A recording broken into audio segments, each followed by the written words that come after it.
ويا أيها الآباء والأمهات، لا تترددوا في إرسال أولادكم لحلق القرآن الكريم، واجعلوا بيوتكم مهدا للقرآن ومركزا للتعلم والهدى والإيمان. وأنت أيها الشاب المسلم، لا تترك نفسك تغرق في مجالات لا تثمر، بل التحق بمراكز التعلم، واحمل معك نور الكتاب، وكن من جيل المجاهدين المجتهدين والحاملين رسالة هذه الأمة وهذا الدين. وقال عليه الصلاة والسلام: خيركم من تعلم القرآن وعلمه.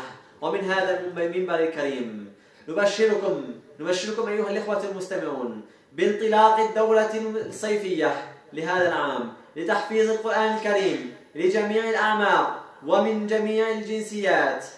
نعم، فبادروا بتسجيل أبنائكم، واحرصوا على اغتنام هذه الفرصة المباركة في مواسم الخير ليرتبطوا بكلام الله، لينشأوا على نور القرآن وعز الإيمان. اللهم إني داعي فأمنوا.